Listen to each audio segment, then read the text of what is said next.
श्री गुरुदेव दत्त. प्रिय भक्तांनो, तुम्ही आज जो पवित्र महामंत्र ऐकणार आहात, या महामंत्रात अफाट शक्ती आहे. या मंत्रातून तुम्हाला साक्षात दत्त महाराजांचा आशीर्वाद प्राप्त होतो. या मंत्रातून स्वामींच्या कृपेचा लाभ मिळतो. या मंत्रातून तुम्हाला दत्त महाराजांचे अस्तित्व जागृत करायचे आहे. या मंत्राच्या नामस्मरणाने बंद झालेले नशिबाचे दरवाजे उघडतात. तुमची अडकलेली कामे मार्गी लागतात. डोक्यावरचे कर्ज कमी होते आणि तुमचे स्वतःच्या घराचे स्वप्न पूर्ण होते. हा मंत्र साधारण नाही. अशक्य गोष्टी या मंत्र जपातून शक्य होतात. जेव्हा चारी बाजूंनी तुम्हाला कोणताच मार्ग दिसत नसेल, तेव्हा या मंत्राचा आधार घ्या. नामस्मरण करत राहा आणि मग बघा तुमच्या आयुष्यात कसा चमत्कार होतो. प्रिय भक्तांनो, तुमचा दत्तगुरू महाराजांवर विश्वास असेल, त्यांच्या शक्तीवर विश्वास असेल, तर कमेंट बॉक्समध्ये श्री गुरुदेव दत्त असे टाईप करा. प्रिय भक्तांनो, या मंत्राचा जप अर्धवट सोडू नका. प्रिय भक्तांनो, तुम्हालाही बऱ्याचदा असं जाणवतं का की तुम्ही घरात आल्यानंतर तुमच्या मनात वाईट विचार येतात, कोणतेही काम करण्याची इच्छा होत नाही, कोणतेही काम पूर्णत्वास जात नाही, सतत मनामध्ये निगेटिव्ह विचार येतात, घरातील सुखशांती हरवत चालली आहे, तिजोरी सतत रिकामी राहत आहे. तुम्हालाही अशा सर्व समस्यांना सामोरे जावे लागत असेल, तर तुम्ही आज या मंत्राचा जप करा. तुम्हाला नक्कीच फायदा होईल. कमीत कमी 108 वेळा आणि जास्तीत जास्त 1008 वेळा तुम्ही हा मंत्र ऐकू शकता. या मंत्राच्या प्रभावामुळे तुमचे आयुष्य सुखसमृद्धीने भरून जाईल. तुमचा या सर्व शक्तींवर विश्वास आहे ना? मग होय असे टाईप करा. तुम्हाला हा व्हिडिओ आवडला असेल तर लाईक करा. आपल्या चॅनलला सबस्क्राईब करा, कारण या चॅनलवरती असेच चमत्कारिक शक्तिशाली मंत्र जप ऐकायला मिळत राहतात. आज वेळात वेळ काढून हा मंत्र ऐका. तुम्हाला तुमच्या आयुष्यात परिवर्तन घडवायचे असेल तर आज हा मंत्र आवर्जून ऐका. या मंत्राच्या प्रभावाने तुम्हाला सुखसमृद्धी प्राप्त होते. प्रिय भक्तांनो, विश्वास ठेवा आणि ऐकत रहा हा प्रभावी मंत्र.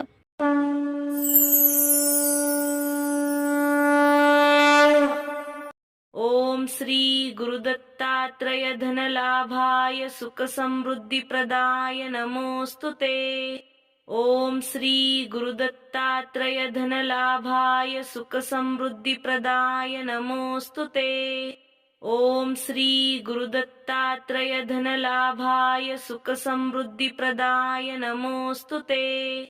ओम श्री गुरुदत्तात्रय धनलाभाय सुखसमृद्धिप्रदाय नमोस्तुते. ओम श्री गुरुदत्तात्रय धनलाभाय सुखसमृद्धिप्रदाय नमोस्तुते. ओम श्री गुरुदत्तात्रय धनलाभाय सुखसमृद्धिप्रदाय नमोस्तुते. ओम श्री गुरुदत्तात्रय धनलाभाय सुखसमृद्धिप्रदाय नमोस्तुते. ओम श्री गुरुदत्तात्रय धनलाभाय सुखसमृद्धिप्रदाय नमोस्तुते. ओम श्री गुरुदत्तात्रय धनलाभाय सुखसमृद्धिप्रदाय नमोस्तुते. ओम श्री गुरुदत्तात्रय धनलाभाय सुखसमृद्धिप्रदाय नमोस्तुते. ओम श्री गुरुदत्तात्रय धनलाभाय सुखसमृद्धिप्रदाय नमोस्तुते.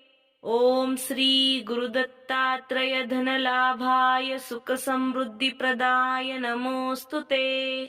ओम श्री गुरुदत्तात्रय धनलाभाय सुखसमृद्धिप्रदाय नमोस्तुते.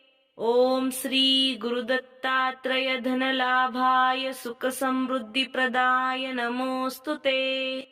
ओम श्री गुरुदत्तात्रय धनलाभाय सुखसमृद्धिप्रदाय नमोस्तुते. ओम श्री गुरुदत्तात्रय धनलाभाय सुखसमृद्धिप्रदाय नमोस्तुते. ओम श्री गुरुदत्तात्रय धनलाभाय सुखसमृद्धिप्रदाय नमोस्तुते.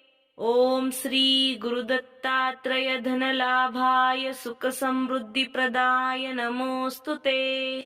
ओम श्री गुरुदत्तात्रय धनलाभाय सुखसमृद्धिप्रदाय नमोस्तुते। ओम श्री गुरुदत्तात्रय धनलाभाय सुखसमृद्धिप्रदाय नमोस्तुते। ओम श्री गुरुदत्तात्रय धनलाभाय सुखसमृद्धिप्रदाय नमोस्तुते। ओम श्री गुरुदत्तात्रय धनलाभाय सुखसमृद्धिप्रदाय नमोस्तुते। ओम श्री गुरुदत्तात्रय धनलाभाय सुखसमृद्धिप्रदाय नमोस्तुते। ओम श्री गुरुदत्तात्रय धनलाभाय सुखसमृद्धिप्रदाय नमोस्तुते। ओम श्री गुरुदत्तात्रय धनलाभाय सुखसमृद्धिप्रदाय नमोस्तुते। ओम श्री गुरुदत्तात्रय धनलाभाय सुखसमृद्धिप्रदाय नमोस्तुते। ओम श्री गुरुदत्तात्रय धनलाभाय सुखसमृद्धिप्रदाय नमोस्तुते। ओम श्री गुरुदत्तात्रय धनलाभाय सुखसमृद्धिप्रदाय नमोस्तुते। ओम श्री गुरुदत्तात्रय धनलाभाय सुखसमृद्धिप्रदाय नमोस्तुते। ओम श्री गुरुदत्तात्रय धनलाभाय सुखसमृद्धिप्रदाय नमोस्तुते।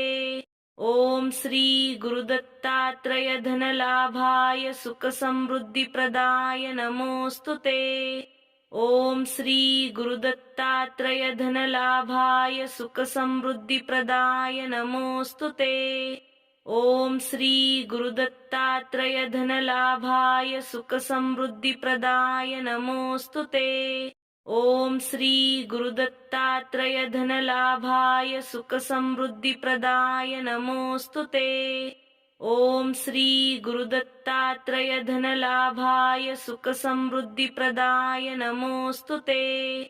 ओम श्री गुरुदत्तात्रय धनलाभाय सुखसमृद्धिप्रदाय नमोस्तुते।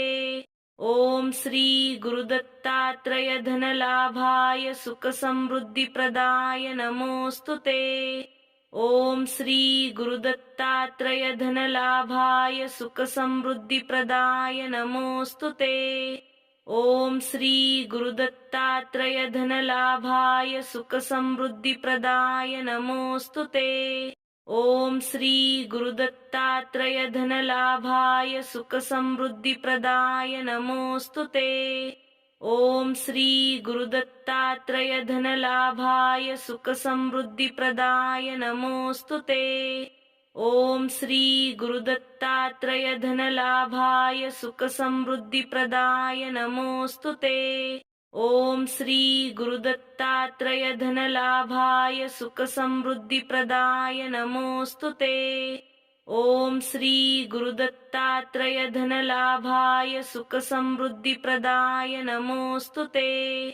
ओम श्री गुरुदत्तात्रय धनलाभाय सुखसमृद्धिप्रदाय नमोस्तुते। ओम श्री गुरुदत्तात्रय धनलाभाय सुखसमृद्धिप्रदाय नमोस्तुते। ओम श्री गुरुदत्तात्रय धनलाभाय सुखसमृद्धिप्रदाय नमोस्तुते। ओम श्री गुरुदत्तात्रय धनलाभाय सुखसमृद्धिप्रदाय नमोस्तुते। ओम श्री गुरुदत्तात्रय धनलाभाय सुखसमृद्धिप्रदाय नमोस्तुते। ओम श्री गुरुदत्तात्रय धनलाभाय सुखसमृद्धिप्रदाय नमोस्तुते। ओम श्री गुरुदत्तात्रय धनलाभाय सुखसमृद्धिप्रदाय नमोस्तुते। ओम श्री गुरुदत्तात्रय धनलाभाय सुखसमृद्धिप्रदाय नमोस्तुते। ओम श्री गुरुदत्तात्रय धनलाभाय सुखसमृद्धिप्रदाय नमोस्तुते। ओम श्री गुरुदत्तात्रय धनलाभाय सुखसमृद्धिप्रदाय नमोस्तुते। ओम श्री गुरुदत्तात्रय धनलाभाय सुखसमृद्धिप्रदाय नमोस्तुते। ओम श्री गुरुदत्तात्रय धनलाभाय सुखसमृद्धिप्रदाय नमोस्तुते। ओम श्री गुरुदत्तात्रय धनलाभाय सुखसमृद्धिप्रदाय नमोस्तुते। ओम श्री गुरुदत्तात्रय धनलाभाय सुखसमृद्धिप्रदाय नमोस्तुते। ओम श्री गुरुदत्तात्रय धनलाभाय सुखसमृद्धिप्रदाय नमोस्तुते। ओम श्री गुरुदत्तात्रय धनलाभाय सुखसमृद्धिप्रदाय नमोस्तुते। ओम श्री गुरुदत्तात्रय धनलाभाय सुखसमृद्धिप्रदाय नमोस्तुते। ओम श्री गुरुदत्तात्रय धनलाभाय सुखसमृद्धिप्रदाय नमोस्तुते। ओम श्री गुरुदत्तात्रय धनलाभाय सुखसमृद्धिप्रदाय नमोस्तुते। ओम श्री गुरुदत्तात्रय धनलाभाय सुखसमृद्धिप्रदाय नमोस्तुते। ओम श्री गुरुदत्तात्रय धनलाभाय सुखसमृद्धिप्रदाय नमोस्तुते। ओम श्री गुरुदत्तात्रय धनलाभाय सुखसमृद्धिप्रदाय नमोस्तुते। ओम श्री गुरुदत्तात्रय धनलाभाय सुखसमृद्धिप्रदाय नमोस्तुते। ओम श्री गुरुदत्तात्रय धनलाभाय सुखसमृद्धिप्रदाय नमोस्तुते। ओम श्री गुरुदत्तात्रय धनलाभाय सुखसमृद्धिप्रदाय नमोस्तुते। ओम श्री गुरुदत्तात्रय धनलाभाय सुखसमृद्धिप्रदाय नमोस्तुते। ओम श्री गुरुदत्तात्रय धनलाभाय सुखसमृद्धिप्रदाय नमोस्तुते। ओम श्री गुरुदत्तात्रय धनलाभाय सुखसमृद्धिप्रदाय नमोस्तुते। ओम श्री गुरुदत्तात्रय धनलाभाय सुखसमृद्धिप्रदाय नमोस्तुते। ओम श्री गुरुदत्तात्रय धनलाभाय सुखसमृद्धिप्रदाय नमोस्तुते। ओम श्री गुरुदत्तात्रय धनलाभाय सुखसमृद्धिप्रदाय नमोस्तुते। ओम श्री गुरुदत्तात्रय धनलाभाय सुखसमृद्धिप्रदाय नमोस्तुते। ओम श्री गुरुदत्तात्रय धनलाभाय सुखसमृद्धिप्रदाय नमोस्तुते। ओम श्री गुरुदत्तात्रय धनलाभाय सुखसमृद्धिप्रदाय नमोस्तुते। ओम श्री गुरुदत्तात्रय धनलाभाय सुखसमृद्धिप्रदाय नमोस्तुते। ओम श्री गुरुदत्तात्रय धनलाभाय सुखसमृद्धिप्रदाय नमोस्तुते। ओम श्री गुरुदत्तात्रय धनलाभाय सुखसमृद्धिप्रदाय नमोस्तुते। ओम श्री गुरुदत्तात्रय धनलाभाय सुखसमृद्धिप्रदाय नमोस्तुते। ओम श्री गुरुदत्तात्रय धनलाभाय सुखसमृद्धिप्रदाय नमोस्तुते। ओम श्री गुरुदत्तात्रय धनलाभाय सुखसमृद्धिप्रदाय नमोस्तुते। ओम श्री गुरुदत्तात्रय धनलाभाय सुखसमृद्धिप्रदाय नमोस्तुते। ओम श्री गुरुदत्तात्रय धनलाभाय सुखसमृद्धिप्रदाय नमोस्तुते। ओम श्री गुरुदत्तात्रय धनलाभाय सुखसमृद्धिप्रदाय नमोस्तुते। ओम श्री गुरुदत्तात्रय धनलाभाय सुखसमृद्धिप्रदाय नमोस्तुते। ओम श्री गुरुदत्तात्रय धनलाभाय सुखसमृद्धिप्रदाय नमोस्तुते। ओम श्री गुरुदत्तात्रय धनलाभाय सुखसमृद्धिप्रदाय नमोस्तुते। ओम श्री गुरुदत्तात्रय धनलाभाय सुखसमृद्धिप्रदाय नमोस्तुते। ओम श्री गुरुदत्तात्रय धनलाभाय सुखसमृद्धिप्रदाय नमोस्तुते। ओम श्री गुरुदत्तात्रय धनलाभाय सुखसमृद्धिप्रदाय नमोस्तुते। ओम श्री गुरुदत्तात्रय धनलाभाय सुखसमृद्धिप्रदाय नमोस्तुते। ओम श्री गुरुदत्तात्रय धनलाभाय सुखसमृद्धिप्रदाय नमोस्तुते। ओम श्री गुरुदत्तात्रय धनलाभाय सुखसमृद्धिप्रदाय नमोस्तुते। ओम श्री गुरुदत्तात्रय धनलाभाय सुखसमृद्धिप्रदाय नमोस्तुते। ओम श्री गुरुदत्तात्रय धनलाभाय सुखसमृद्धिप्रदाय नमोस्तुते। ओम श्री गुरुदत्तात्रय धनलाभाय सुखसमृद्धिप्रदाय नमोस्तुते।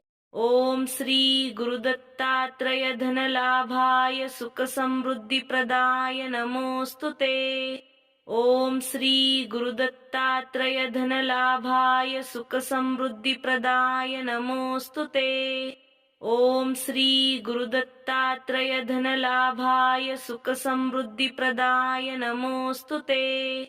ओम श्री गुरुदत्तात्रय धनलाभाय सुखसमृद्धिप्रदाय नमोस्तुते।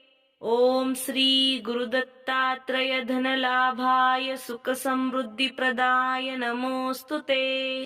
ओम श्री गुरुदत्तात्रय धनलाभाय सुखसमृद्धिप्रदाय नमोस्तुते। ओम श्री गुरुदत्तात्रय धनलाभाय सुखसमृद्धिप्रदाय नमोस्तुते। ओम श्री गुरुदत्तात्रय धनलाभाय सुखसमृद्धिप्रदाय नमोस्तुते। ओम श्री गुरुदत्तात्रय धनलाभाय सुखसमृद्धिप्रदाय नमोस्तुते। ओम श्री गुरुदत्तात्रय धनलाभाय सुखसमृद्धिप्रदाय नमोस्तुते। ओम श्री गुरुदत्तात्रय धनलाभाय सुखसमृद्धिप्रदाय नमोस्तुते। ओम श्री गुरुदत्तात्रय धनलाभाय सुखसमृद्धिप्रदाय नमोस्तुते। ओम श्री गुरुदत्तात्रय धनलाभाय सुखसमृद्धिप्रदाय नमोस्तुते।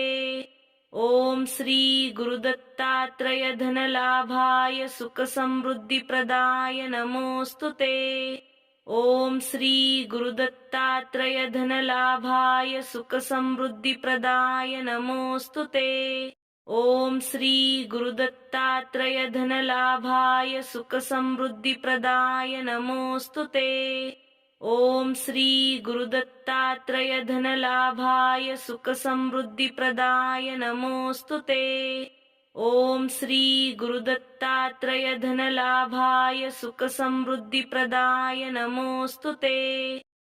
श्री गुरुदत्तात्रय धनलाभाय सुखसमृद्धिप्रदाय नमोस्तुते। ओम श्री गुरुदत्तात्रय धनलाभाय सुखसमृद्धिप्रदाय नमोस्तुते।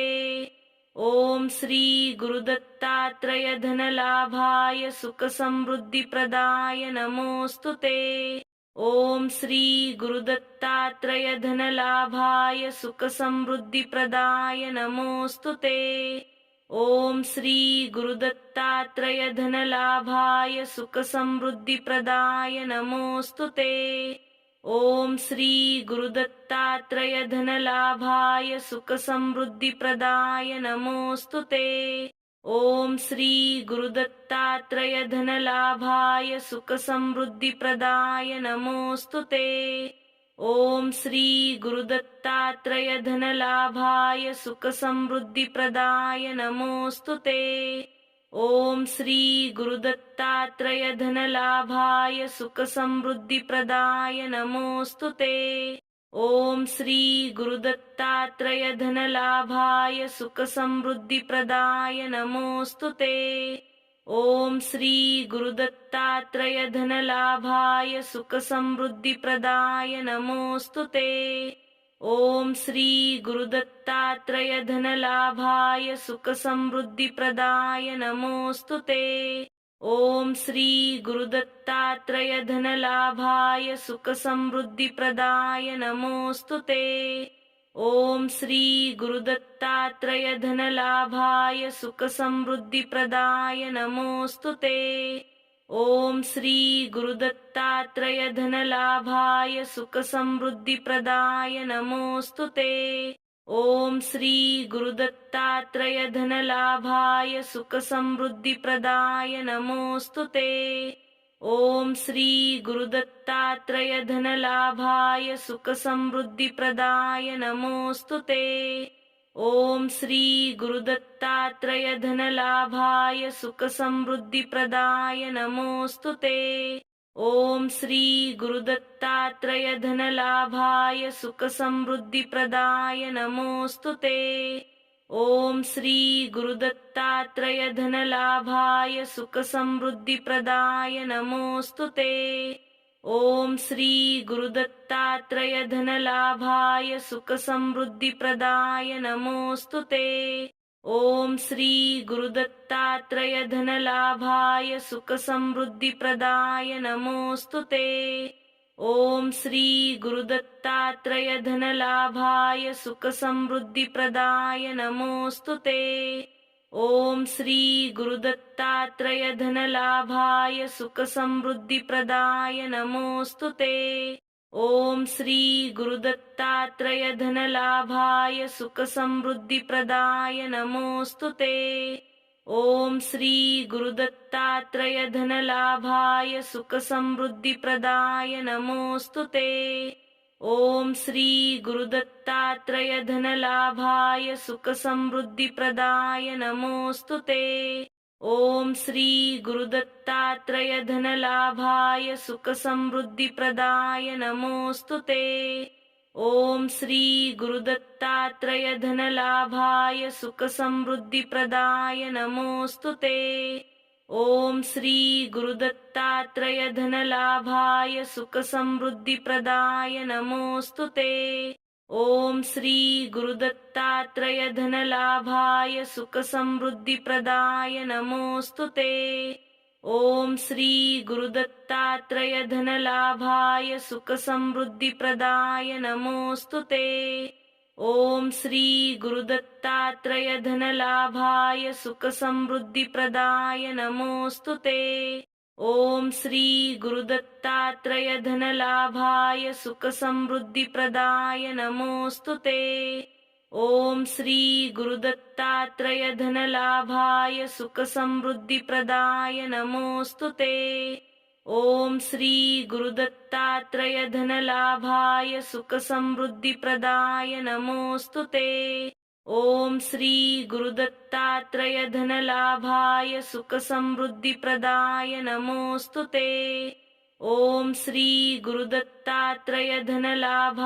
सुखसमृद्धिप्रदाय नमोस्तुते।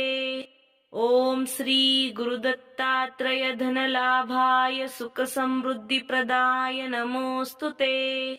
ओम श्री गुरुदत्तात्रय धनलाभाय सुखसमृद्धिप्रदाय नमोस्तुते। ओम श्री गुरुदत्तात्रय धनलाभाय सुखसमृद्धिप्रदाय नमोस्तुते। ओम श्री गुरुदत्तात्रय धनलाभाय सुखसमृद्धिप्रदाय नमोस्तुते।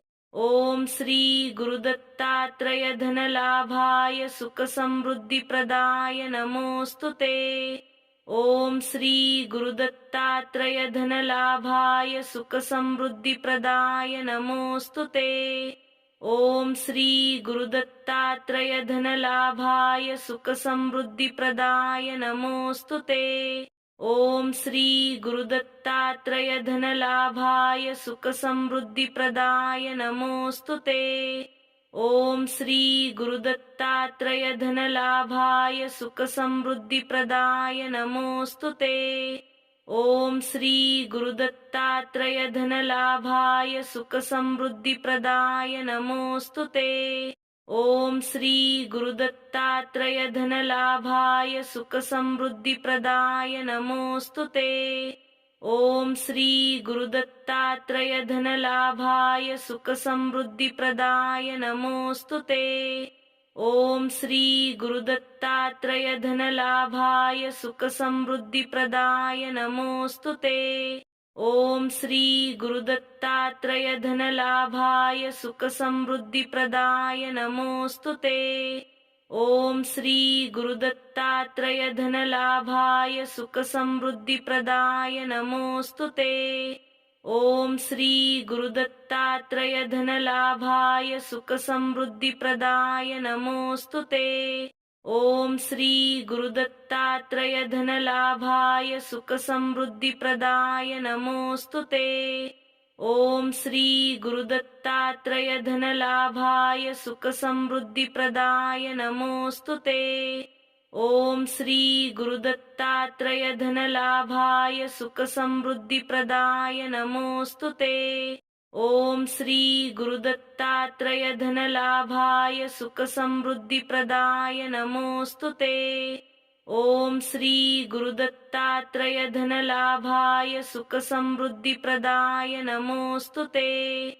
ओम श्री गुरुदत्तात्रय धनलाभाय सुखसमृद्धिप्रदाय नमोस्तुते। ओम श्री गुरुदत्तात्रय धनलाभाय सुखसमृद्धिप्रदाय नमोस्तुते। ओम श्री गुरुदत्तात्रय धनलाभाय सुखसमृद्धिप्रदाय नमोस्तुते। ओम श्री गुरुदत्तात्रय धनलाभाय सुखसमृद्धिप्रदाय नमोस्तुते।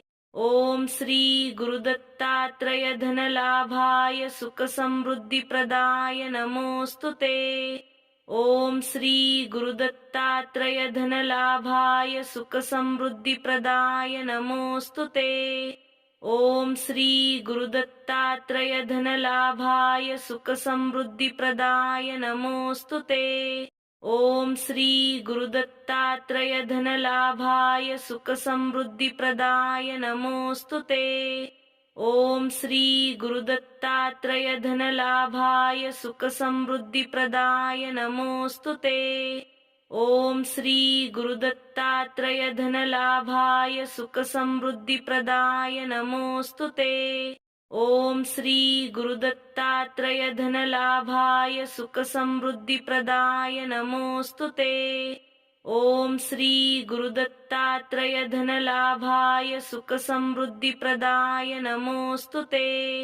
ओम श्री गुरुदत्तात्रय धनलाभाय सुखसमृद्धिप्रदाय नमोस्तुते। ओम श्री गुरुदत्तात्रय धनलाभाय सुखसमृद्धिप्रदाय नमोस्तुते। ओम श्री गुरुदत्तात्रय धनलाभाय सुखसमृद्धिप्रदाय नमोस्तुते। ओम श्री गुरुदत्तात्रय धनलाभाय सुखसमृद्धिप्रदाय नमोस्तुते। ओम श्री गुरुदत्तात्रय धनलाभाय सुखसमृद्धिप्रदाय नमोस्तुते। ओम श्री गुरुदत्तात्रय धनलाभाय सुखसमृद्धिप्रदाय नमोस्तुते। ओम श्री गुरुदत्तात्रय धनलाभाय सुखसमृद्धिप्रदाय नमोस्तुते। ओम श्री गुरुदत्तात्रय धनलाभाय सुखसमृद्धिप्रदाय नमोस्तुते। ओम श्री गुरुदत्तात्रय धनलाभाय सुखसमृद्धिप्रदाय नमोस्तुते। ओम श्री गुरुदत्तात्रय धनलाभाय सुखसमृद्धिप्रदाय नमोस्तुते। ओम श्री गुरुदत्तात्रय धनलाभाय सुखसमृद्धिप्रदाय नमोस्तुते। ओम श्री गुरुदत्तात्रय धनलाभाय सुखसमृद्धिप्रदाय नमोस्तुते। ओम श्री गुरुदत्तात्रय धनलाभाय सुखसमृद्धिप्रदाय नमोस्तुते। ओम श्री गुरुदत्तात्रय धनलाभाय सुखसमृद्धिप्रदाय नमोस्तुते। ओम श्री गुरुदत्तात्रय धनलाभाय सुखसमृद्धिप्रदाय नमोस्तुते। ओम श्री गुरुदत्तात्रय धनलाभाय सुखसमृद्धिप्रदाय नमोस्तुते। ओम श्री गुरुदत्तात्रय धनलाभाय सुखसमृद्धिप्रदाय नमोस्तुते। ओम श्री गुरुदत्तात्रय धनलाभाय सुखसमृद्धिप्रदाय नमोस्तुते। ओम श्री गुरुदत्तात्रय धनलाभाय सुखसमृद्धिप्रदाय नमोस्तुते। ओम श्री गुरुदत्तात्रय धनलाभाय सुखसमृद्धिप्रदाय नमोस्तुते। ओम श्री गुरुदत्तात्रय धनलाभाय सुखसमृद्धिप्रदाय नमोस्तुते। ओम श्री गुरुदत्तात्रय धनलाभाय सुखसमृद्धिप्रदाय नमोस्तुते। ओम श्री गुरुदत्तात्रय धनलाभाय सुखसमृद्धिप्रदाय नमोस्तुते। ओम श्री गुरुदत्तात्रय धनलाभाय सुखसमृद्धिप्रदाय नमोस्तुते। ओम श्री गुरुदत्तात्रय धनलाभाय सुखसमृद्धिप्रदाय नमोस्तुते। ओम श्री गुरुदत्तात्रय धनलाभाय सुखसमृद्धिप्रदाय नमोस्तुते। ओम श्री गुरुदत्तात्रय धनलाभाय सुखसमृद्धिप्रदाय नमोस्तुते। ओम श्री गुरुदत्तात्रय धनलाभाय सुखसमृद्धिप्रदाय नमोस्तुते। ओम श्री गुरुदत्तात्रय धनलाभाय सुखसमृद्धिप्रदाय नमोस्तुते। ओम श्री गुरुदत्तात्रय धनलाभाय सुखसमृद्धिप्रदाय नमोस्तुते। ओम श्री गुरुदत्तात्रय धनलाभाय सुखसमृद्धिप्रदाय नमोस्तुते। ओम श्री गुरुदत्तात्रय धनलाभाय सुखसमृद्धिप्रदाय नमोस्तुते। ओम श्री गुरुदत्तात्रय धनलाभाय सुखसमृद्धिप्रदाय नमोस्तुते। ओम श्री गुरुदत्तात्रय धनलाभाय सुखसमृद्धिप्रदाय नमोस्तुते। ओम श्री गुरुदत्तात्रय धनलाभाय सुखसमृद्धिप्रदाय नमोस्तुते। ओम श्री गुरुदत्तात्रय धनलाभाय सुखसमृद्धिप्रदाय नमोस्तुते। ओम श्री गुरुदत्तात्रय धनलाभाय सुखसमृद्धिप्रदाय नमोस्तुते। ओम श्री गुरुदत्तात्रय धनलाभाय सुखसमृद्धिप्रदाय नमोस्तुते। ओम श्री गुरुदत्तात्रय धनलाभाय सुखसमृद्धिप्रदाय नमोस्तुते। ओम श्री गुरुदत्तात्रय धनलाभाय सुखसमृद्धिप्रदाय नमोस्तुते। ओम श्री गुरुदत्तात्रय धनलाभाय सुखसमृद्धिप्रदाय नमोस्तुते। ओम श्री गुरुदत्तात्रय धनलाभाय सुखसमृद्धिप्रदाय नमोस्तुते। ओम श्री गुरुदत्तात्रय धनलाभाय सुखसमृद्धिप्रदाय नमोस्तुते। ओम श्री गुरुदत्तात्रय धनलाभाय सुखसमृद्धिप्रदाय नमोस्तुते। ओम श्री गुरुदत्तात्रय धनलाभाय सुखसमृद्धिप्रदाय नमोस्तुते। ओम श्री गुरुदत्तात्रय धनलाभाय सुखसमृद्धिप्रदाय नमोस्तुते। ओम श्री गुरुदत्तात्रय धनलाभाय सुखसमृद्धिप्रदाय नमोस्तुते। ओम श्री गुरुदत्तात्रय धनलाभाय सुखसमृद्धिप्रदाय नमोस्तुते। ओम श्री गुरुदत्तात्रय धनलाभाय सुखसमृद्धिप्रदाय नमोस्तुते। ओम श्री गुरुदत्तात्रय धनलाभाय सुखसमृद्धिप्रदाय नमोस्तुते। ओम श्री गुरुदत्तात्रय धनलाभाय सुखसमृद्धिप्रदाय नमोस्तुते। ओम श्री गुरुदत्तात्रय धनलाभाय सुखसमृद्धिप्रदाय नमोस्तुते। ओम श्री गुरुदत्तात्रय धनलाभाय सुखसमृद्धिप्रदाय नमोस्तुते। ओम श्री गुरुदत्तात्रय धनलाभाय सुखसमृद्धिप्रदाय नमोस्तुते। ओम श्री गुरुदत्तात्रय धनलाभाय सुखसमृद्धिप्रदाय नमोस्तुते। ओम श्री गुरुदत्तात्रय धनलाभाय सुखसमृद्धिप्रदाय नमोस्तुते। ओम श्री गुरुदत्तात्रय धनलाभाय सुखसमृद्धिप्रदाय नमोस्तुते। ओम श्री गुरुदत्तात्रय धनलाभाय सुखसमृद्धिप्रदाय नमोस्तुते। ओम श्री गुरुदत्तात्रय धनलाभाय सुखसमृद्धिप्रदाय नमोस्तुते। ओम श्री गुरुदत्तात्रय धनलाभाय सुखसमृद्धिप्रदाय नमोस्तुते। ओम श्री गुरुदत्तात्रय धनलाभाय सुखसमृद्धिप्रदाय नमोस्तुते। ओम श्री गुरुदत्तात्रय धनलाभाय सुखसमृद्धिप्रदाय नमोस्तुते। ओम श्री गुरुदत्तात्रय धनलाभाय सुखसमृद्धिप्रदाय नमोस्तुते। ओम श्री गुरुदत्तात्रय धनलाभाय सुखसमृद्धिप्रदाय नमोस्तुते। ओम श्री गुरुदत्तात्रय धनलाभाय सुखसमृद्धिप्रदाय नमोस्तुते। ओम श्री गुरुदत्तात्रय धनलाभाय सुखसमृद्धिप्रदाय नमोस्तुते। ओम श्री गुरुदत्तात्रय धनलाभाय सुखसमृद्धिप्रदाय नमोस्तुते। ओम श्री गुरुदत्तात्रय धनलाभाय सुखसमृद्धिप्रदाय नमोस्तुते। ओम श्री गुरुदत्तात्रय धनलाभाय सुखसमृद्धिप्रदाय नमोस्तुते। ओम श्री गुरुदत्तात्रय धनलाभाय सुखसमृद्धिप्रदाय नमोस्तुते। ओम श्री गुरुदत्तात्रय धनलाभाय सुखसमृद्धिप्रदाय नमोस्तुते। ओम श्री गुरुदत्तात्रय धनलाभाय सुखसमृद्धिप्रदाय नमोस्तुते। ओम श्री गुरुदत्तात्रय धनलाभाय सुखसमृद्धिप्रदाय नमोस्तुते।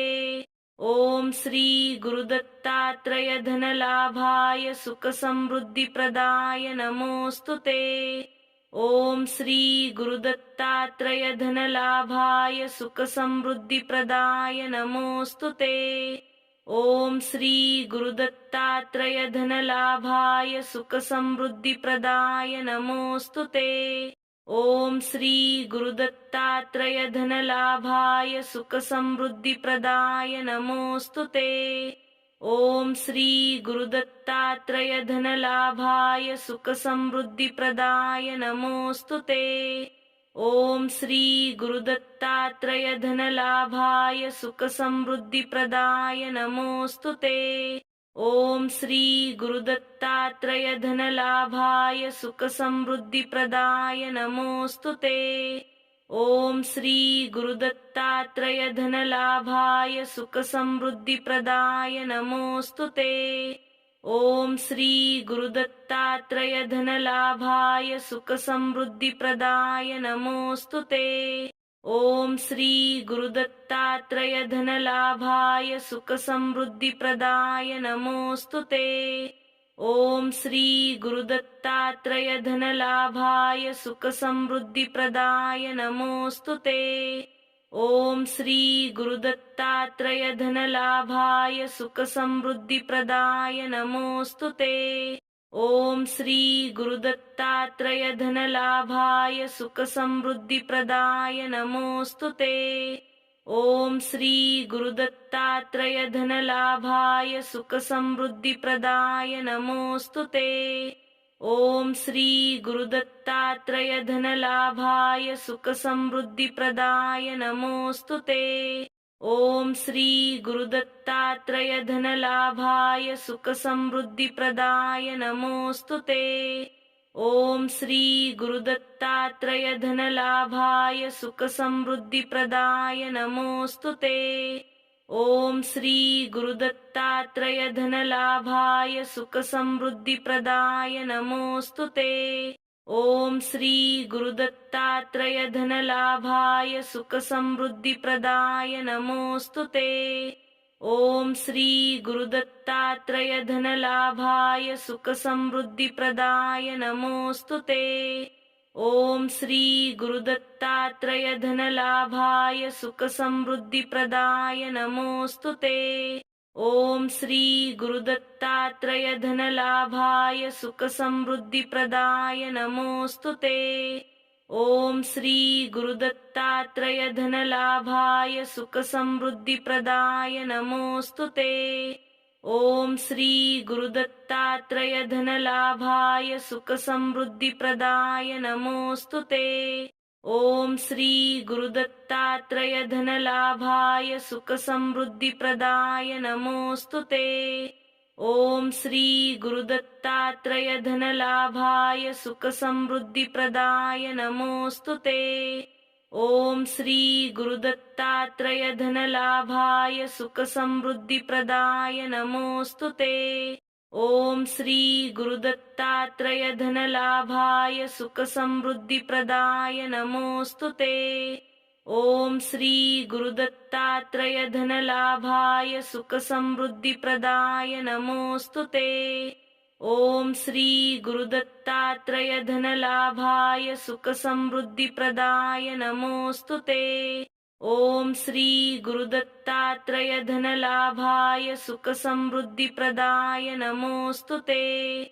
ओम श्री गुरुदत्तात्रय धनलाभाय सुखसमृद्धिप्रदाय नमोस्तुते। ओम श्री गुरुदत्तात्रय धनलाभाय सुखसमृद्धिप्रदाय नमोस्तुते। ओम श्री गुरुदत्तात्रय धनलाभाय सुखसमृद्धिप्रदाय नमोस्तुते।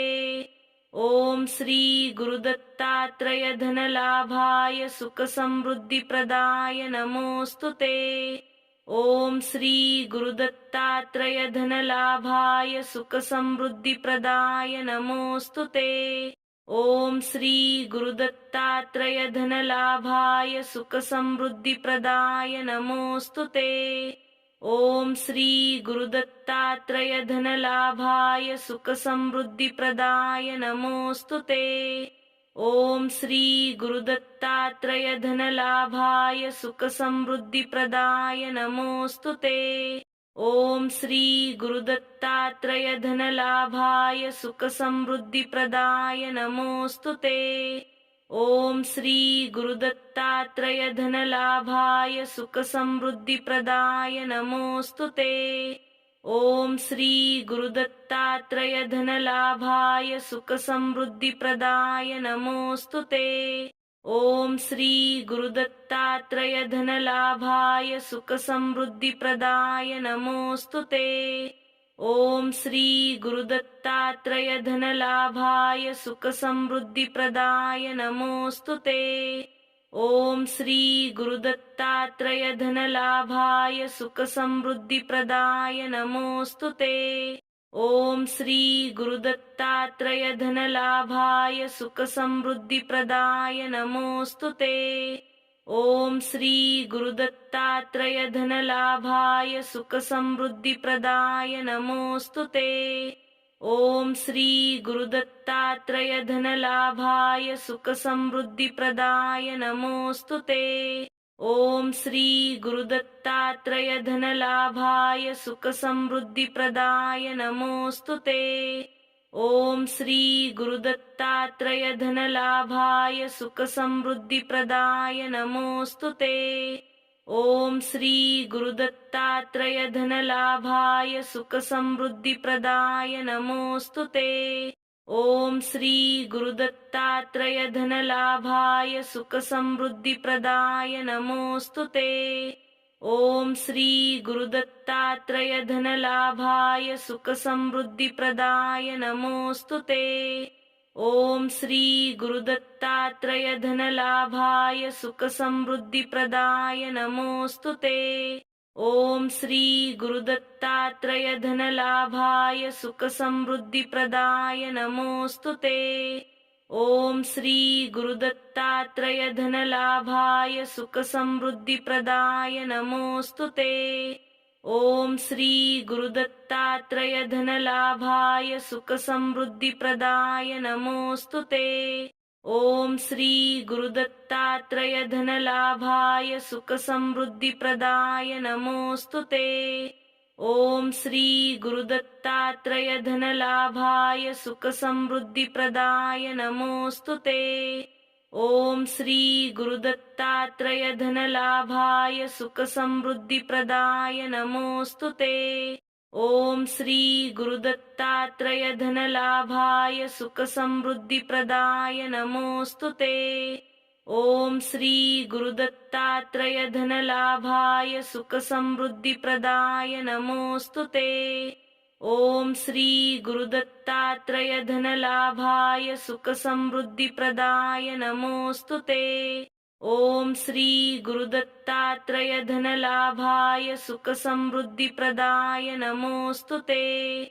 ओम श्री गुरुदत्तात्रय धनलाभाय सुखसमृद्धिप्रदाय नमोस्तुते। ओम श्री गुरुदत्तात्रय धनलाभाय सुखसमृद्धिप्रदाय नमोस्तुते। ओम श्री गुरुदत्तात्रय धनलाभाय सुखसमृद्धिप्रदाय नमोस्तुते। ओम श्री गुरुदत्तात्रय धनलाभाय सुखसमृद्धिप्रदाय नमोस्तुते। ओम श्री गुरुदत्तात्रय धनलाभाय सुखसमृद्धिप्रदाय नमोस्तुते। ओम श्री गुरुदत्तात्रय धनलाभाय सुखसमृद्धिप्रदाय नमोस्तुते। ओम श्री गुरुदत्तात्रय धनलाभाय सुखसमृद्धिप्रदाय नमोस्तुते। ओम श्री गुरुदत्तात्रय धनलाभाय सुखसमृद्धिप्रदाय नमोस्तुते। ओम श्री गुरुदत्तात्रय धनलाभाय सुखसमृद्धिप्रदाय नमोस्तुते। ओम श्री गुरुदत्तात्रय धनलाभाय सुखसमृद्धिप्रदाय नमोस्तुते। ओम श्री गुरुदत्तात्रय धनलाभाय सुखसमृद्धिप्रदाय नमोस्तुते। ओम श्री गुरुदत्तात्रय धनलाभाय सुखसमृद्धिप्रदाय नमोस्तुते। ओम श्री गुरुदत्तात्रय धनलाभाय सुखसमृद्धिप्रदाय नमोस्तुते। ओम श्री गुरुदत्तात्रय धनलाभाय सुखसमृद्धिप्रदाय नमोस्तुते। ओम श्री गुरुदत्तात्रय धनलाभाय सुखसमृद्धिप्रदाय नमोस्तुते। ओम श्री गुरुदत्तात्रय धनलाभाय सुखसमृद्धिप्रदाय नमोस्तुते। ओम श्री गुरुदत्तात्रय धनलाभाय सुखसमृद्धिप्रदाय नमोस्तुते। ओम श्री गुरुदत्तात्रय धनलाभाय सुखसमृद्धिप्रदाय नमोस्तुते।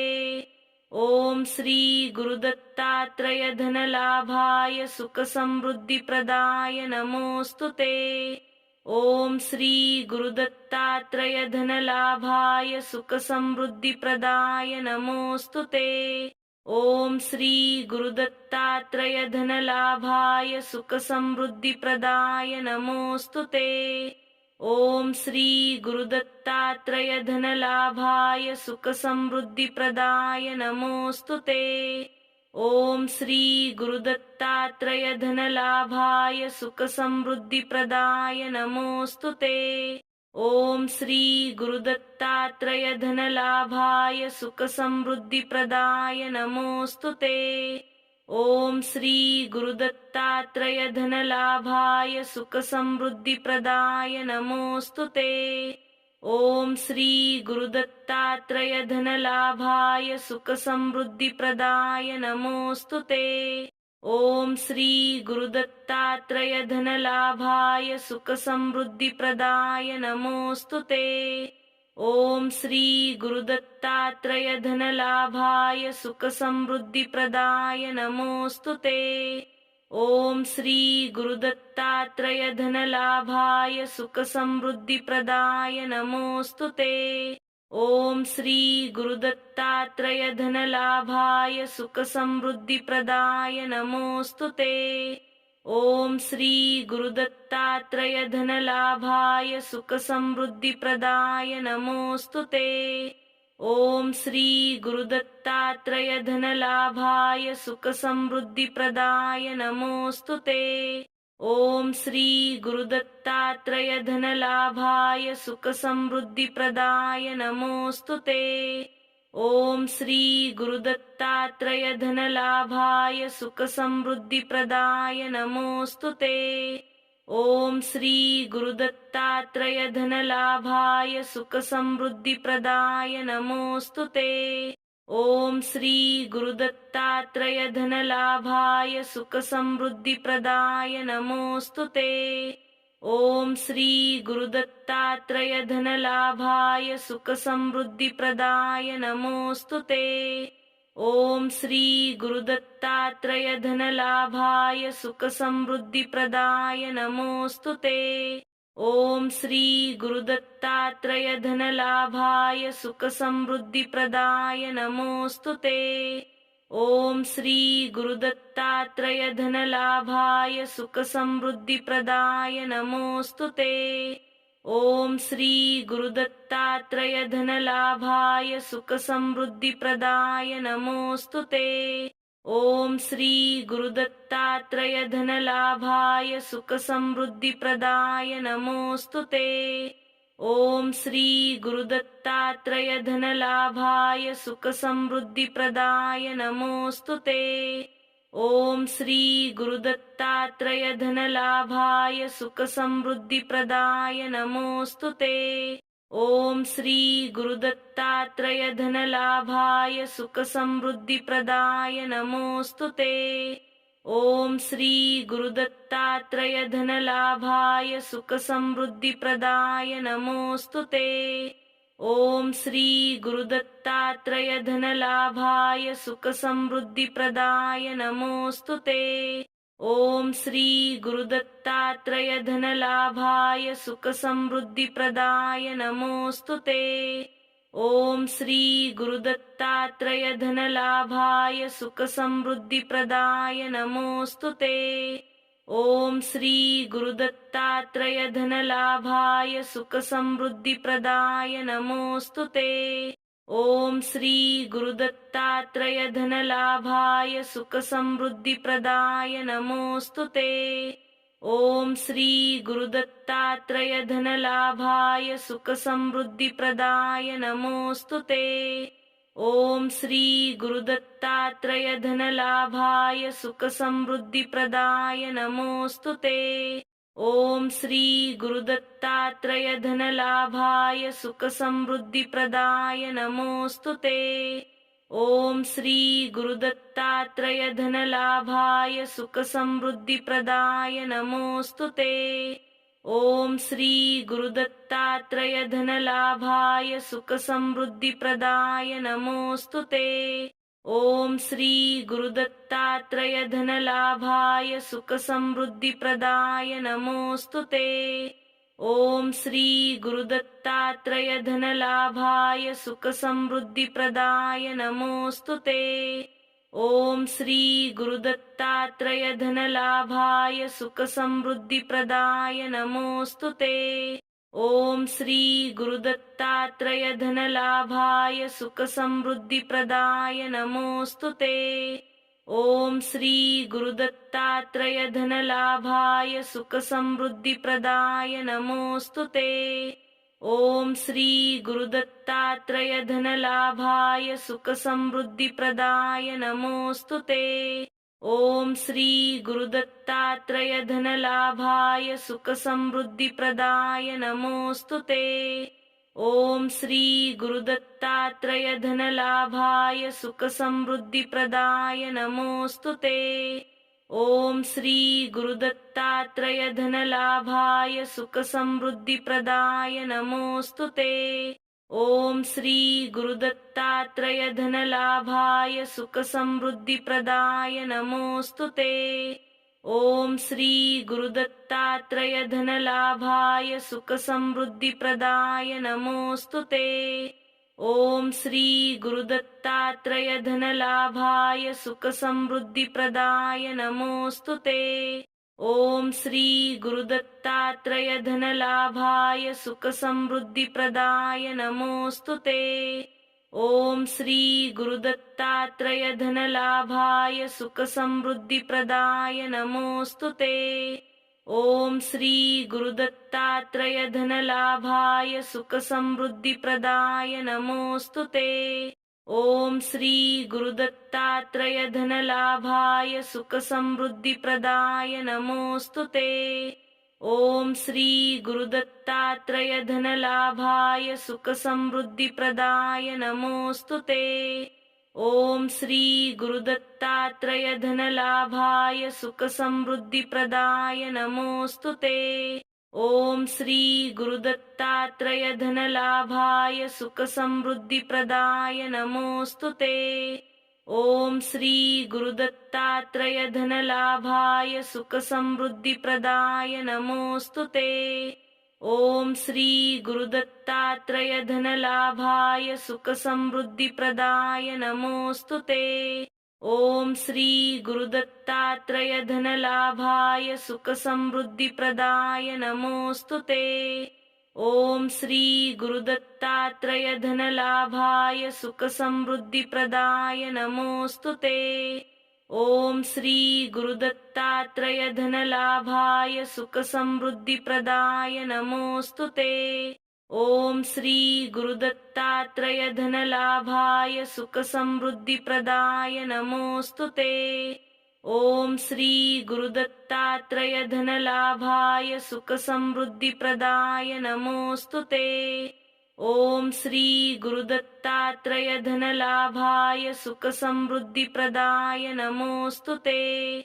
ओम श्री गुरुदत्तात्रय धनलाभाय सुखसमृद्धिप्रदाय नमोस्तुते। ओम श्री गुरुदत्तात्रय धनलाभाय सुखसमृद्धिप्रदाय नमोस्तुते। ओम श्री गुरुदत्तात्रय धनलाभाय सुखसमृद्धिप्रदाय नमोस्तुते। ओम श्री गुरुदत्तात्रय धनलाभाय सुखसमृद्धिप्रदाय नमोस्तुते। ओम श्री गुरुदत्तात्रय धनलाभाय सुखसमृद्धिप्रदाय नमोस्तुते। ओम श्री गुरुदत्तात्रय धनलाभाय सुखसमृद्धिप्रदाय नमोस्तुते। ओम श्री गुरुदत्तात्रय धनलाभाय सुखसमृद्धिप्रदाय नमोस्तुते। ओम श्री गुरुदत्तात्रय धनलाभाय सुखसमृद्धिप्रदाय नमोस्तुते। ओम श्री गुरुदत्तात्रय धनलाभाय सुखसमृद्धिप्रदाय नमोस्तुते। ओम श्री गुरुदत्तात्रय धनलाभाय सुखसमृद्धिप्रदाय नमोस्तुते। ओम श्री गुरुदत्तात्रय धनलाभाय सुखसमृद्धिप्रदाय नमोस्तुते। ओम श्री गुरुदत्तात्रय धनलाभाय सुखसमृद्धिप्रदाय नमोस्तुते। ओम श्री गुरुदत्तात्रय धनलाभाय सुखसमृद्धिप्रदाय नमोस्तुते। ओम श्री गुरुदत्तात्रय धनलाभाय सुखसमृद्धिप्रदाय नमोस्तुते। ओम श्री गुरुदत्तात्रय धनलाभाय सुखसमृद्धिप्रदाय नमोस्तुते।